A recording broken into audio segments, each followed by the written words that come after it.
Ashamaa akkam jirtu kabajamtoota daawwattoota keenyaa kun sagantaa kiilooleedha. Sagantaan kiiloolee guyyaa isaa fi yeroo isaa eeggatee isin biraan gahaa jira. Akkuma beekamu gaa keessummaa qabachuudhaan dhaqaniin sagantaa kana isinii dhiyeessaa jiru. Har'as gaa keessummaan baay'ee jaalladhuuf kabajoo obboleessa koo Waaqoo Dassuu qabadhee isinii dhiyaadheera. Waaqoo Dassuun gaa baay'een keessan beektuuni. Amma immoo Waaqoo Dassuu kallattiimaan isinii wajjin wal barsiisuuf fidee dhufeera. Mee gara isaatiin isin dabarsa. Waaqoo baga nagaan dhufte. Baga nagaan dhufte. Yeroo keerraatii kuttee wantoota baay'ee hojjetu dhiistee dhuftee eeyyamamaa taateessitti argamuu kee maqaa daawwattoota keenyaa maqaa kiilooleedhaan si galateeffachuu barbaada. Thank you. Mee egaa Waaqoo eenyummaa kee maal akka hojjechaa jirtu maalirraa gara aartii kanatti akka dhuftee amma maal akka hojjechaa jirtu bal'inaan daawwattoota keenyatti himi. Okay, ani maqaan koo Waaqoo Dassuu jedhamee beekama. Kilippii faarfannoota afaan baay'ee isaa daayirektii gochuudhaan beekama. Akkasumas garuu waggaa dheeraadhaaf barsiisaa daayirektiingiidha. Fiilmii daayirektiingii mana barumsaa Inistituutii Aartii Oromiyaa magaalaa Adaamaa fi Bishooftuu kan argamuuti. Kanadha hojiin kun. Amma bal'ina kan itti hojjechaa jirtu kilippoota daayirektii gochuudhaana. Inni kan biraan barumsa isin barsiistan itti fakkaata. Mee akkamna addunyaan aartii kun akka afaan Oromoo irratti maal gochaa jirtu maal isin irraa eegdu?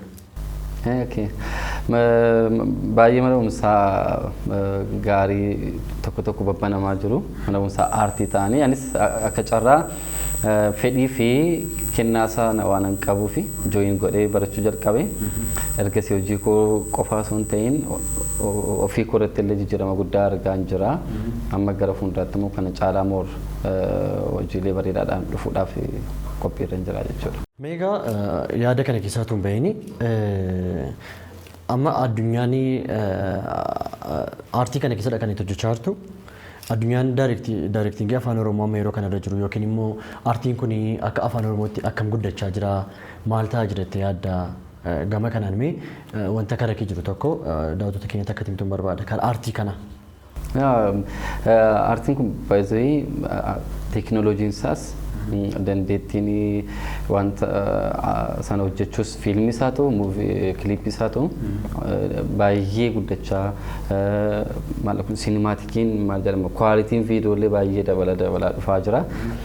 I think waggaa tokko dura faarfannoonni afaan Oromoo kilippiin viidiyoon isaanii kwaalitiidhaanis bareedinaanis aartiidhaanis kan sirba afaan Oromoo irra baay'ee caala ture. Ijoollee sirba afaan Oromoo hojjetan wajjin hariiroo cimaa qabna wal beekna hiriyoota keenya.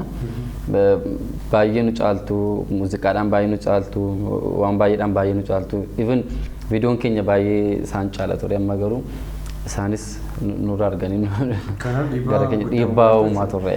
Mee Waaqoon barumsa kan biraa barateera akaademikaalii nama kan biraa turte ati maaltu gara addunyaa ogummaa kanaatti si fide maaltu aartii kana keessa si galchame maaltu akka kana keessa galtu si godhe maalumaafitu hojii barumsa isa barate sana maaliif hojiitti hin fufne?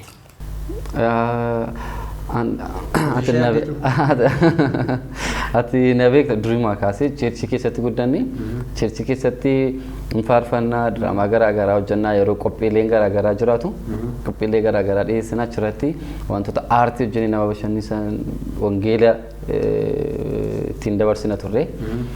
Sana osoo mal hojjedhu barumsa akkaawuntingii baradheen akkaawuntaantii ta'ee waldaama wajjiniin waldaa warra wangeelaa Makkaana Yesuus Adaamaa Boolee Adaamaa hojjedhan ture gara waggaa ja'a faayinaansii ta'ee jechuudha. So yeroon achi keessa jiru ijoollee tiimii tokko walitti qabee ijoollee kakuu jedhee hundeessee albamii ijoollee kakuu tokko gadhiiseen jira. Waggaa lamaaf walakkaa dura gara sadiitti kan deemu jechuudha. Baay'ee albamii bareedaa yeroo albamii sana hojjedhe oodiyoo isaas ofii makuun hojjedhe xiqqoo faarfannaa barreessuu na yaalaa nan jaalladhas. Ofii koo waan beekuuf viidiyoo isaa ofii koon ijoollee hojjechiise. Kaameraamaanoti gaafa dhufanii akkasitti waraabamnaa waa'ee angiliin beekuun ture saayinsii kaameraan beekuun ture garuu wantoota hojjetamuu qaban kaameraamaanotatti itti agarsiisee dhufanii waraabanii edit godhanii wanti sun gaafa dhumu kreditii daayirektiingii naaf kennanii ofii koo waan hojjechiiseef sanaaf booddee viidiyoon koo baay'ee waan jaallataniif piroodaakshiniin biraa nu wajjin hojjedhu faarfattoonni biraa nu wajjin hojjedhu jedhanii achi ba'een ijoollee kakuu ergan hojjedhee booddee yeroo jalqabaa faarfannaa hirphaa baay'ee kan garaana raasuu hin jiru isa jedhuun hojjedhee baay'ee jaallatame yeroo sanatti. Yeroo sanatti kiliippiin faarfannaa afaan Oromoo bifa addaadhaan aartiidhaan istoorii qabaatee kan inni hojjetame yeroo sana ture. Faarfannaa hirphaa baay'eedhaa fi faarfannaa Yohaannis Malkaamuu abbaa koo kan jedhu lamaan isaanii baay'een jaalladha baay'ee. Namni baay'ee jaallatee sanaan booddee namni hedduu na waamuu eegalee osoo man hojjechaa jiru maaliif saayinsii isaan barattu namni naan jedhee saayinsii isaa yoo baratte moo kana caalaa hojjechuu dandeessa gaafa naan jedhanii mana barumsaa Oromiyaa Aartii Instituushinii reefuu alaa dhufanii hundeessu barataa jalqabaa ta'een achi jooyin godhee fedhii isaafis kennaa Waaqayyo ganama waldaa keessatti naa kennina keessa ture. Baay'een itti milkaa'ee achitti barsiisaa ta'ee nafe tokkoffaa bahee dipaartimentii koo irratti amma achitti gara waggaa 2 wayii barsiisaan jira Adaamaadhaaf Bishooftuudhaati. Baachii 3-4 eebbisiiseera. Baay'ee namatti tola. Gama kan biraa Waaqoo daayirektii duwwaa godhamanii obbo Barsiisaadha. Meegaan gara gaaffii kootti hin deebi'e ammas Waaqoon kiliipii daayirektii goota jenneerra. Mee gaafa hojii kana hojjettu faarfattoota baay'ee wajjin wal argita. Faarfannaa baay'eedha kan si bukkee dhufu. Faarfannaan baay'ee si bukkee dhufu kuni yookiin faarfattoonni gaafa si bukkee dhufanii kan isaan fookas godhanii faarfatan faarfannaa isaaniidhaan Kiristoos jettee amantaa waa'ee kana irratti maal taajjabde? Amma maal nu taqusiisuufidha? Gabaa koo cufte. Gabaa koo cufte jechaa jirta. Ani gaana elaa ani gaa waama jiru haasofna. Waa'ee Kiristoos haasaa jirra. Gabaan keenya cufama malee haasofnee madaba. Gabaa koo ragaa waa'ee Kiristoosiin caalchisnisu. Waa'ee Kiristoos haa caalu gabaan koo cufamu. Dhugaa dubbachuudhaaf elagaa aan viidiyoon daayirekti godhaan kan ilaallatu maalidha waa'ee viidiyoodha. Viidiyoo bareechi jedhanii na bira dhufu. Viidiyoon ilaallatu jettee garuu caalin jettu qaba. Garuu gaaffii kee fi namoonni na bira dhufan viidiyoo maxxiyyeeffatanii hojiilee hojjetaman qabataniiti kan isaan dhufan. Gaafa faarfannaa barreessan viidiyoo hojjechuu yaadu yoo ta'e viidiyoo hojjechuu yaadanii faarfannaa sana jalqaban taana waa'ee viidiyoo xiyyeeffachaa barreessu. Asitti suufii fadheen faarfadhaa asitti immoo akkasiin godhaa asitti bakka viidiyoo wajjin waan wal qabatudha kan barreeffamu amma yeroo ammaa kana faarfannaan keessumaa immoo viidiyoo hojjetame immoo yuutuubaroonni tokko akka bitan gaafa yaadanii yuutuubaroonni maal barbaadu maal bitu isa jedhu xiyyeeffatanii shawaa yookiin walloo ta'uu qaba istaayilii aan hojjedhu jedhanii yaadu soo sanaan booddee warri yuutuubaroonnis biizinasii isaaniif biizinasiidha ittiin faradu isaan baasanii gadii argachuu. Karaa kan biraa namni keenya uummatumtiyyuu yoo shawaaf walloo ta'e duwwaa laalachuudha. Yuutuubaroonni odeessiin baay'ee yuutuubii irra jiru shawaadhaaf walloo laala hin jaallata waan akkasii.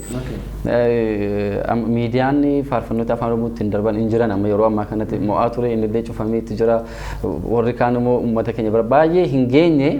Ummati keenya baay'een chaansinni ittiin faarfannoota haaraa hordofu yuutuubiidha.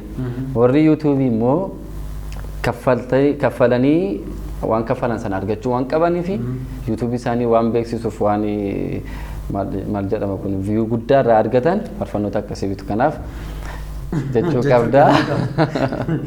Kanaafuu garuu akkasis ta'ee garuu wanti isaan hojjetan yeroo hundumaa Kiristoosiin fookasaa godhu jetta. Egaa dirqama baasee edda akkas ta'eeti. Edda akkas ta'e gidduutti addaan si kutaa. Faarfannoonni si bukkee gaafa dhufanii maaliin madaaltameeti? Fakkeenyaaf birriitti argatta hojiidha ogummaadha.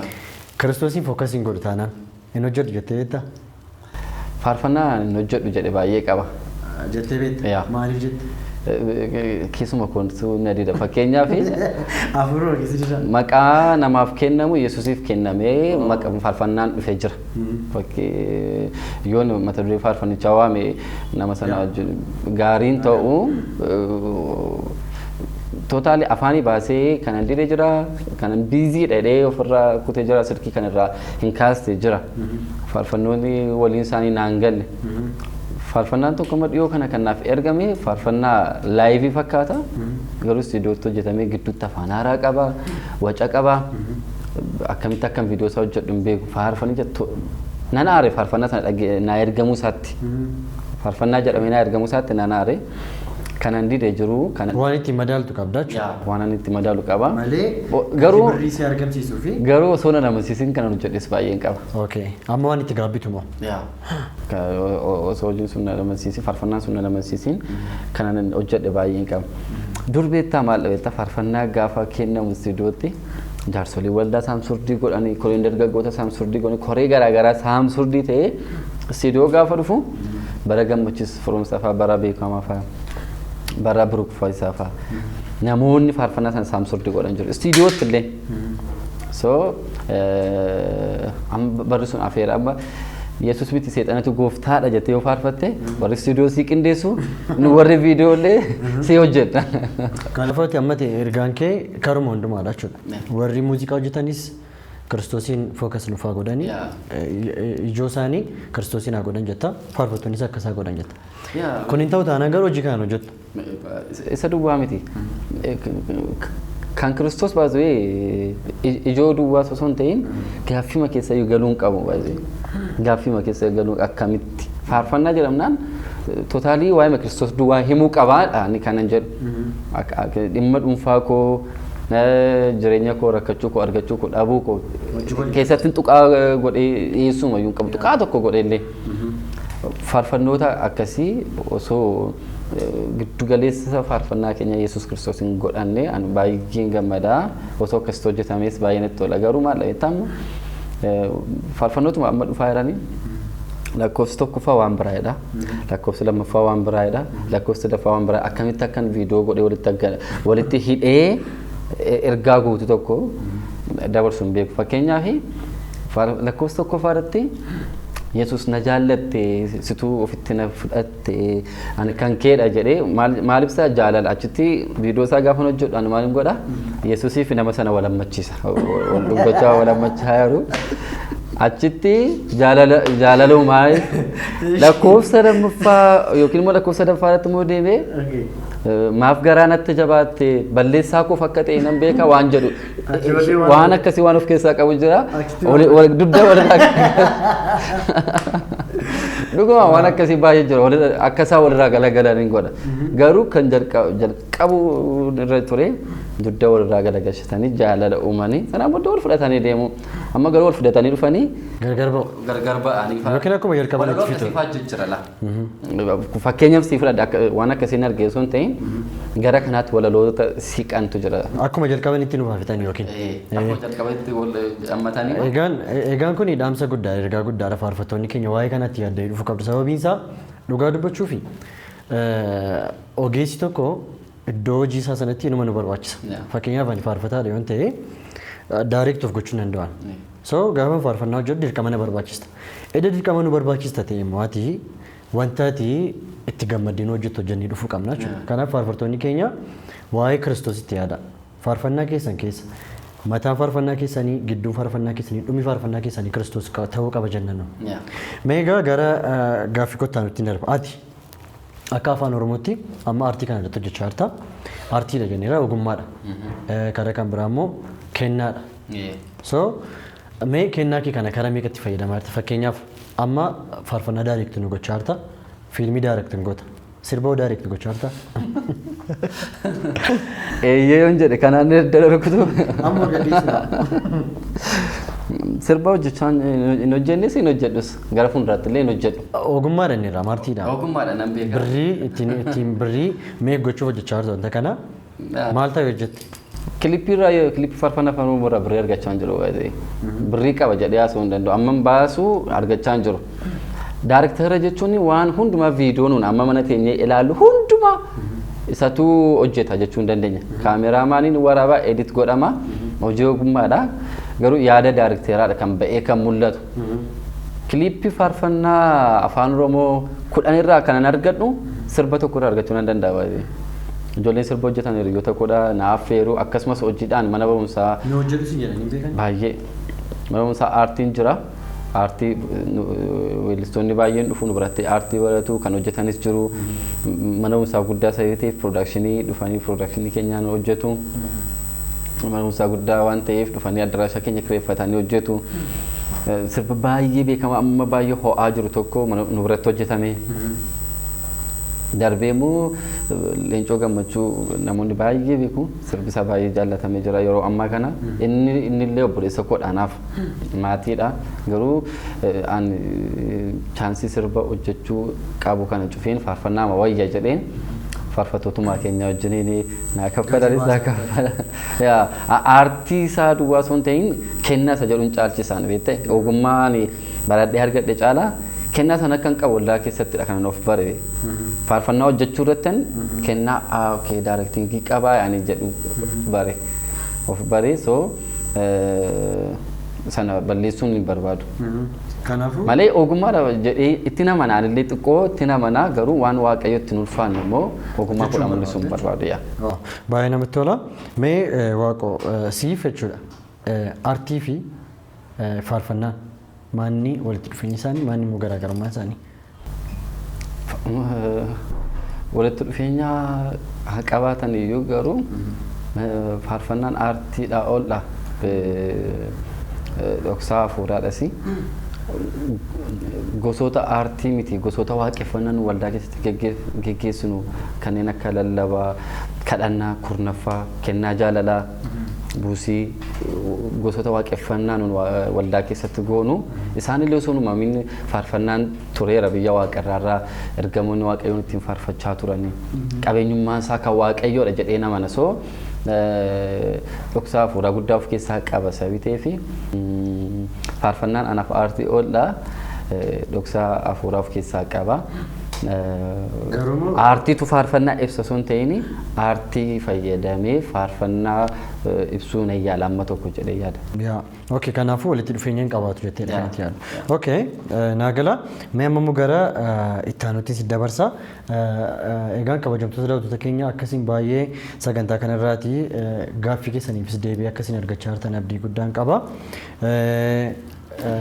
Gamanumaan immoo barumsoota adda addaa asumarraan waaqoo irratti fudhachaa jirra jedhee kan hin abdadhu. Mee amma gara gaaffii koo itti aanutti hin darbiin dura waa'ee dhimma dhuunfaa kee tokkoon si gaafadha. Maaloodha waaqoo kana dura gaafa hin beeku utuu inni faarfatudha kan hin beeku. Waaqoon hin faarfataa suuraa ta'e tokko qabatutti faarfattu baandii wajjin itti fakkaata. Suuraa kana beektaa? Beeka. Suuraan kuni tutti faarfatudha kan inni agarsiisu asitti immoo baay'ee bakka baay'ee bakka asitti feemasii turte. So waaqoon faarfata akka turtedha kan hin beeku namooti baay'ees akkasitiin si beekuun faarfataa istuudiyoodhaas faarfannaa qaba jedhameedha kan yaadamu. Albamii qabdaa natti fakkaata. Albamii qabdaa? Ijoollee jiniini? Jechuun koo amma gaati faarfataadha. Akkamittiin ati faarfannaa fi isa kana wajjin deemsisuu dadhabdee kan itti faarfannaa dhiistee maa jechuudha? Maal jechuu barbaadde? Amma faarfannaa tasuma dhiistee gara daayirektingiitti deebitee taa'edhan. Maanni waan isaa? Kana baasee namatti sitti hime osoo hin ta'in ati beektaa hojjanii guddadhe isaanii wajjiniini kwaarii hojjetaa jirreerra. Sagaleen kee bareedu siin jedhani.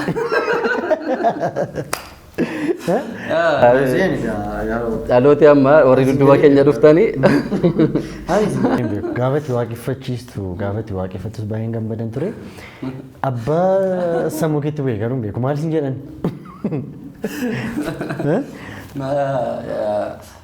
Baay'een maal namni faarfachaa jira.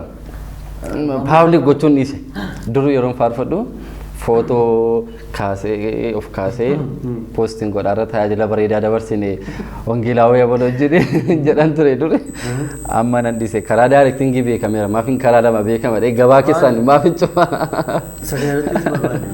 Akka itti barbaadan.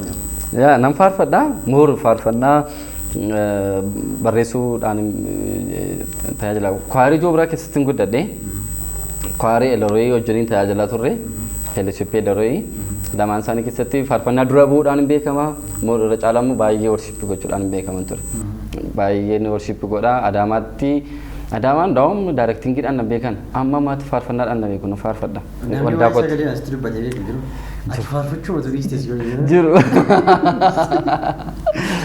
Akkasumas hin jedhani. Siragaa tokko. Keessaan qabu. Ani nama ijoolleetti nama buusi.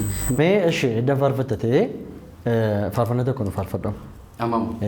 Faarfannaa tokko ani jechan siidhaadha. Jecha siidhaadha jecha sana dhaabbattee.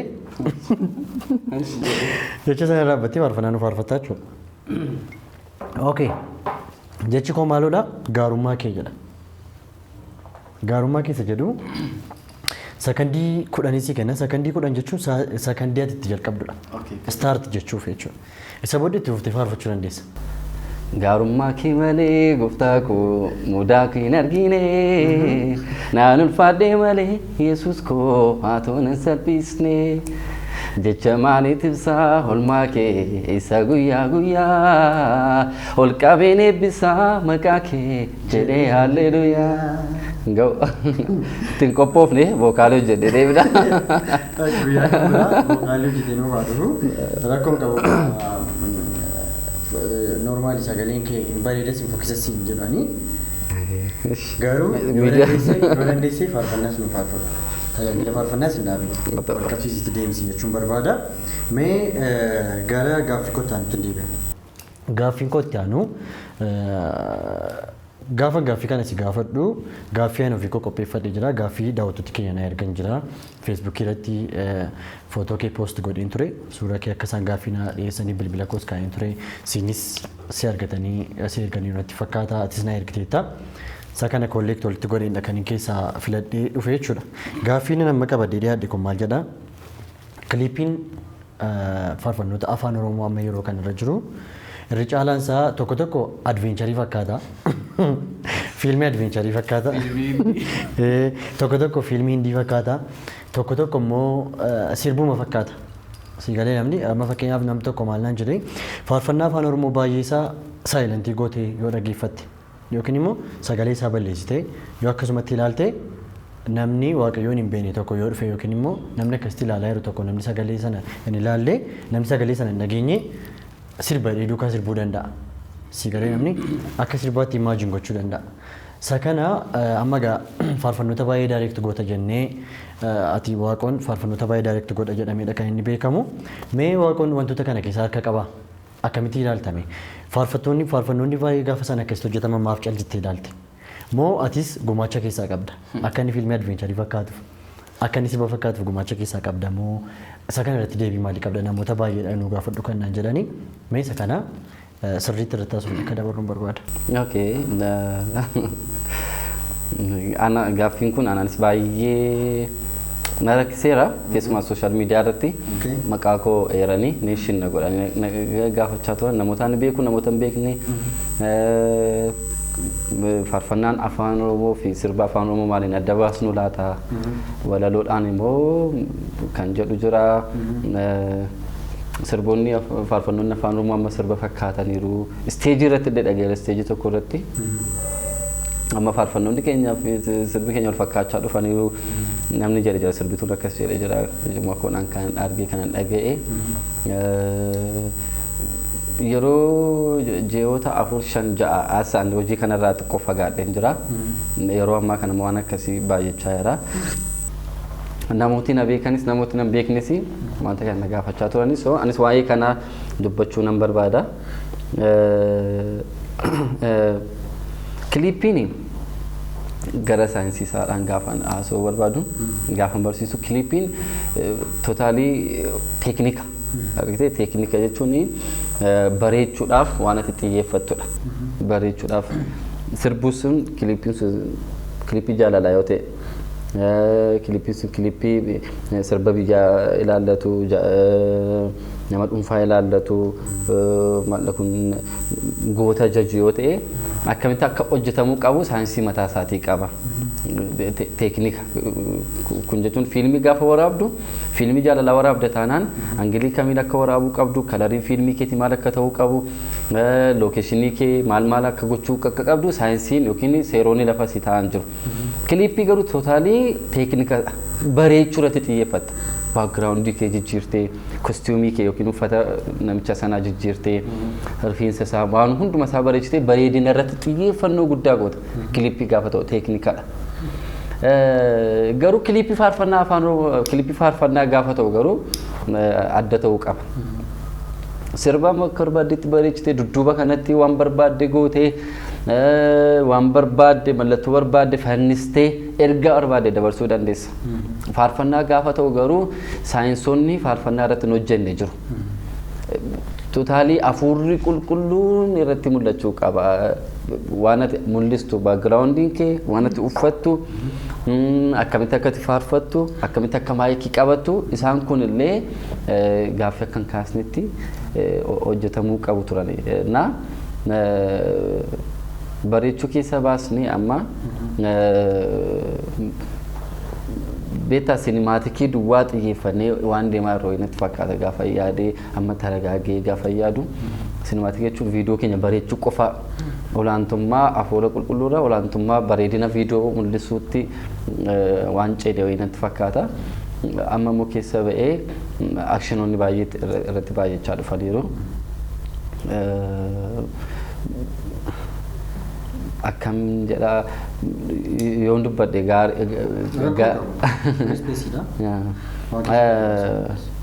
akkamidha beektaa faarfannaan kilippii gaafa ta'u istoorii itti daballee lipsiinkii qabaatee shubbisa qabaatee muuziqaa qabaatee faarfannaa daqiiqaa 5 daqiiqaa 6 gaafa hojjennu oodiyensii keenya biizii godha beektee. Waan dhaga'amurra waan ilaalamutti itti baay'ata. Namni immoo dhalootaan nuffaadha beektee. Amma muuziqaa isa taphatu ilaalaa shubbu gootee as dhaabbatee gaafa inni faarfatu mul'isa. Sekendii 5 booddee immoo kat goone immoo istoorii warri diraamaa hojjetan yeroo isaan galantu jira. Kat ta'e immoo baandiidhaan haa ta'u lafatti faarfatamaa jiru tokko jira. Yookiin immoo kat ta'e immoo paartii muuziqaa istuudiyoo dhootee paartii sanatu gala. Agartee sammuu oodiyensii keenyaa maal goone biizii goone ilaali jenneen waan dhaga'amurra faarfannicha isa faarfatamaa jiru caalaa inni muuziqaa taphatu istaayilii mataa isaadhaan taphata. Aartiidha.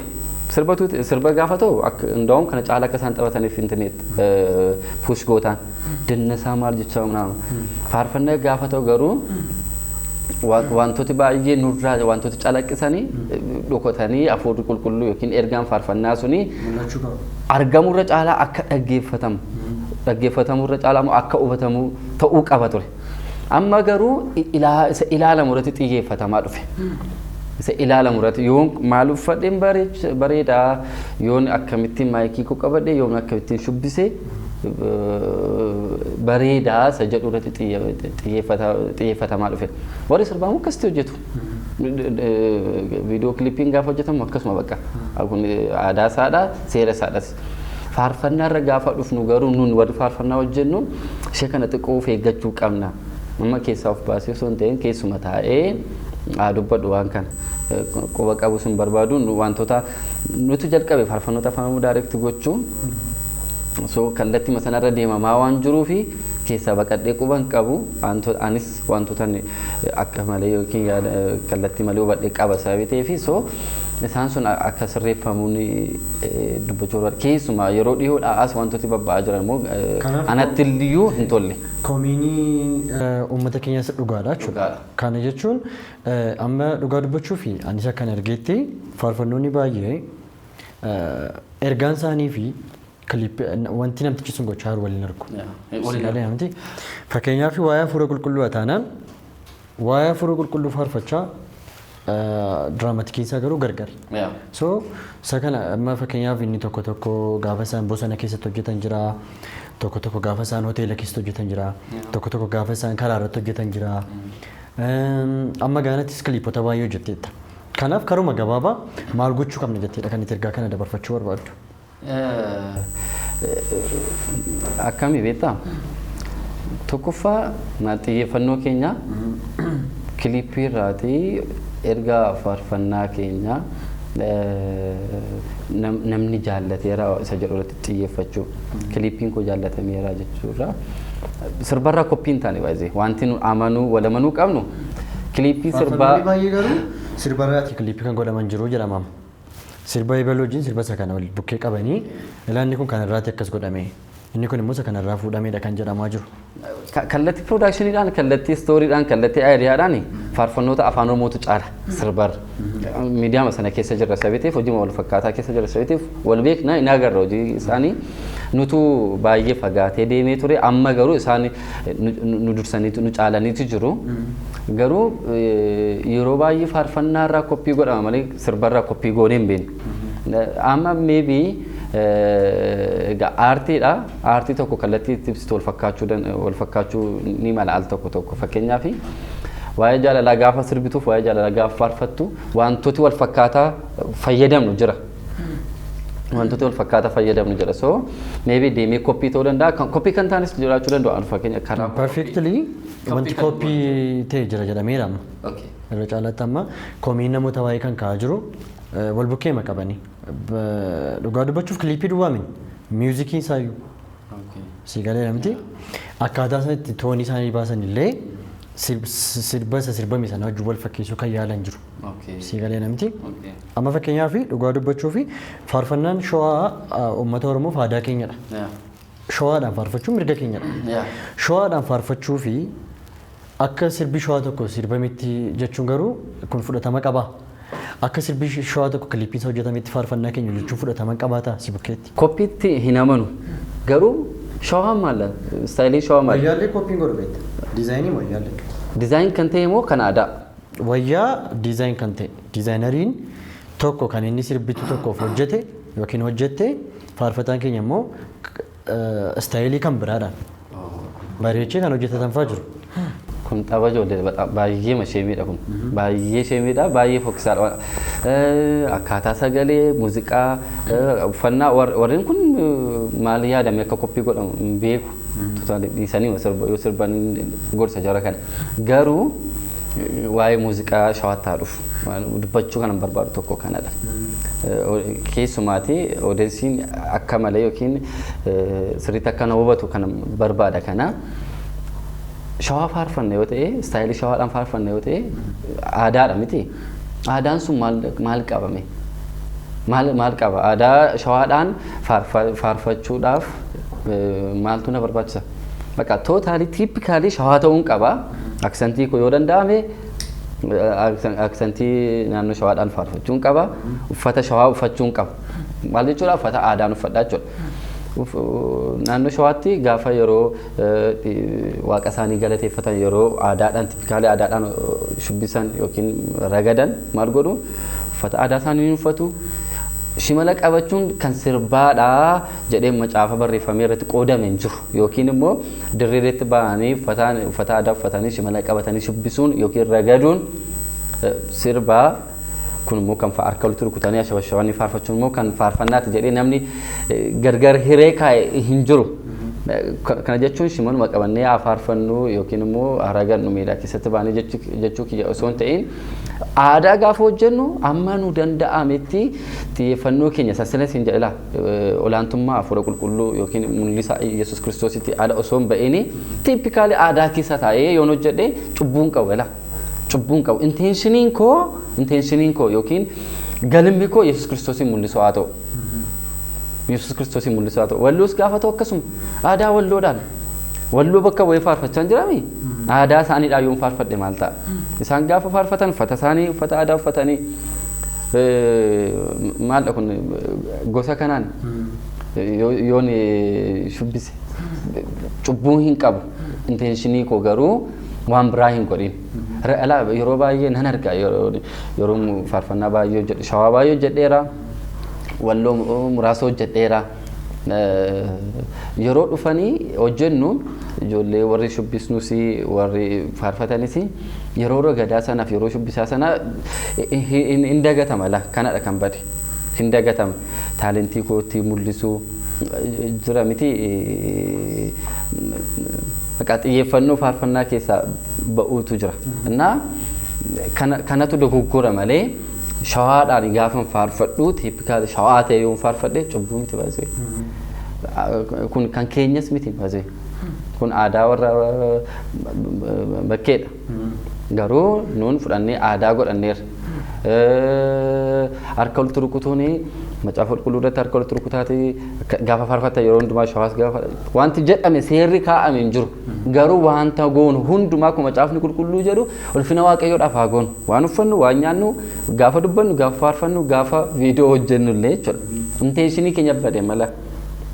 Intentionii keenya bade. Wanti ta'u hundumtuu gaafa raawwatamu dhugaa hafuuraan haa ta'u. Dhugaa hafuuraan haa ta'u. Kanaafuu faarfannoonni amma irra hojjetamaa jiranii kiliiponni isaanii gaafa yaada keenya gabaabsinee cufnu atis kana booddee gama keedhaan wanta jiru gara sirreessuutti dhufuu qabna jechuudha. Kanaaf dhaamsi keenya dhuma maal ta'a gara kana? Dhaamsi kun dhuma anis hojiitti nan deebi'a. Gaafa nan deebi'u waan odeensii keenya mufachiisee waan isaan ittiin nuqee kan nan sirreessaa. Akkasumas ijoollee aanaa wajjiniin addunyaa daayirektiingii faarfannaa afaan oromoo irra jiran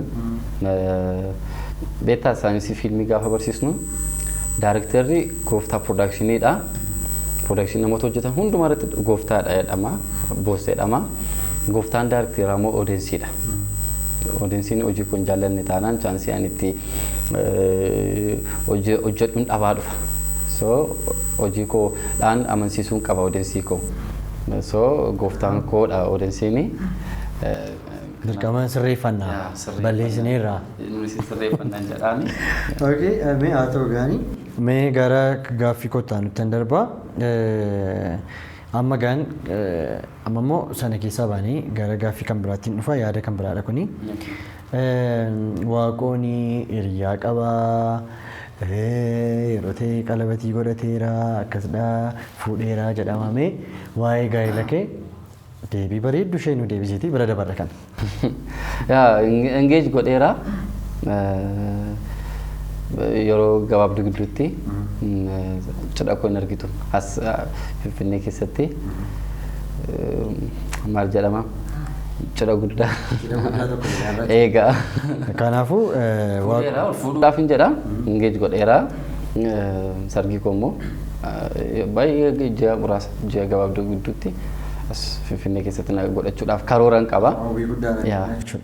Mee kana keessaa utuu hin bahiini wanti tokko si yaadachiisa mudannoo wayii tokko yeroo ta'e tokko ayyaana faasikaa kabajama ture Naqamteetti. Isa booddee adaarii iddoo tokko bultanii adaarii lammaffaa bultan ammas guyyaa sadaffaa irratti waldaa makaana Yesuus gaafa deemtu waltajjii irratti kuftee jedhani. Hirribisi qabatee kufte. Kuftee isa booddee yeroo sanatti mee wanta yeroo sanatti akka tiratti hin barbaadu. Qabbiyaan hafuura qulqulluudhaan argamu. Afaan haaraa softee jiran iddoo sana kuftee. Adaarii yommuu seelaa akkam beektaa Elroodhaan bulle. Elroodhaan waldaa Amaanu'eel bulle. Kwaarii tokko hojjete jechuudha. Achi caalaqee immoo sagantaa nu affeeranii naan deemne yommuu sana diraamaa hojjenna. Godaanaa Kiroobeel ijoollee dhaman tokko hojjenne diraamaa hojjenna waldaarra nu waaman hojjetuna. Nu waamuun deemnee hojjenna yommus baay'ee beekamne ture. Kutaa 11 yeroo barachaa turre jechuudha. Innaa waldaa makaana isin dhaqqamteedhaan moonan tajaajilaa gartuu jooraa. Anchi kwaarii tokkummaadhaan tajaajilaa gaara lallabaa beektaa taraara sifeersee. Achirratti na tajaajilichi. Achi kwaarii tokkummaadhaan baanee jirra. Hirriba guyyaa 3 narra jira. Isa guyyaa 2 waldaa biraan bulee isa guyyaa 3ffaa immoo waldaa makeenyaa boru waan tajaajiluu fi waldaa mabullee halkaniin mandara naannofnee achi deemna. Saddeetii walakkaatti kaanii deemna. Amma sa'aatii 10tti immoo asfaaltii irra faarfachaa oollee halkan keessa 10tti gara deemsa gara sana jalqabnee gara sa'aatii 12tti faarfatamaa achi geenyee faarfannaa isa jalqabaa faarfannee teenyee baay'ee hirriba guyyaa 3 waan irra jiruuf nan mugaa beektee akkasitiin taa'ee mugaa ana bira daanii fi amantii ijoollee jedhamu caadhama tokko jira. Sana akkasitti akka mugaa yeroo akka dadhabaa yeroo waan beekaniif kana na jalaa rukutu.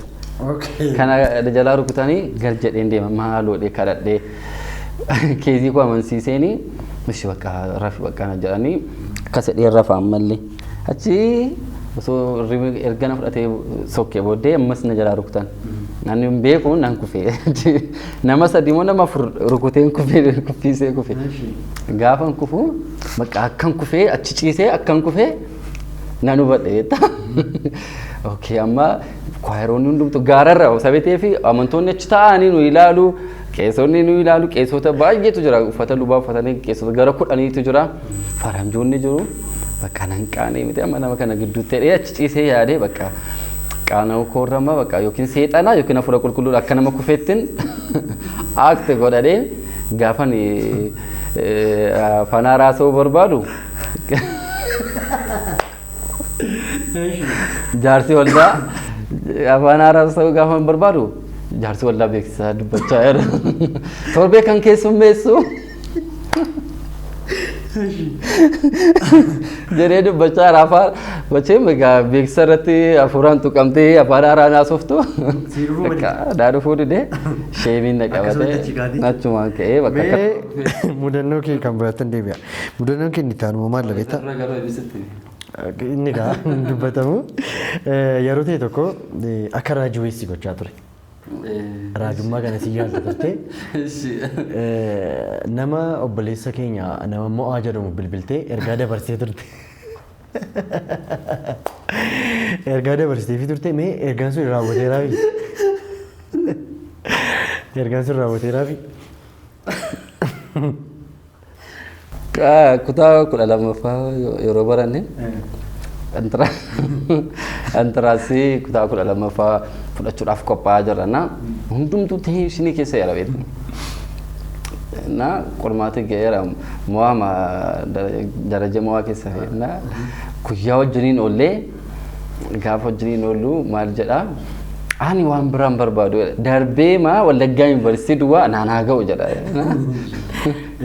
achi kutaa waggaa kutaa ijoollee nama 7 ta'an wajjiniin bullaa qo'annee hin dadhabne bashannanu barbaadnee hiriyaa keenya sabate siimii haaraa tokko jira bilbilee hello nagaartaa halkan 7tti yaade irriba keessaatii kosh gochaa ka'ee hojjetaa wangeelaa Taamiruun jedhama najjoodhaan si bilbilaan jedheen ishi maal si gargaaruu dheeran jedhe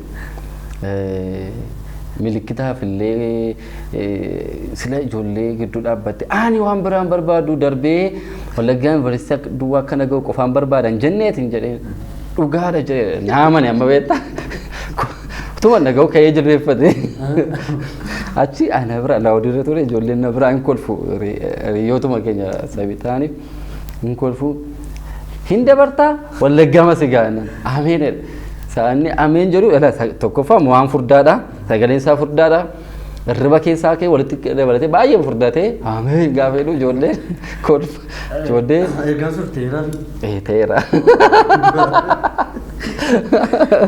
teera kee yaadu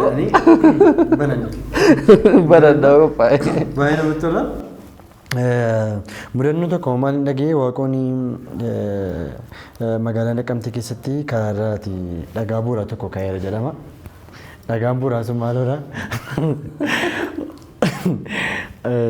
Karaa irratti yookiin immoo aspaaltii irratti wanti tokko barreessitee ta'edhani. Maal akkati barreessite hin beeku. Maal barreessite? Maal barreessite? Yesuus hin jaalladha.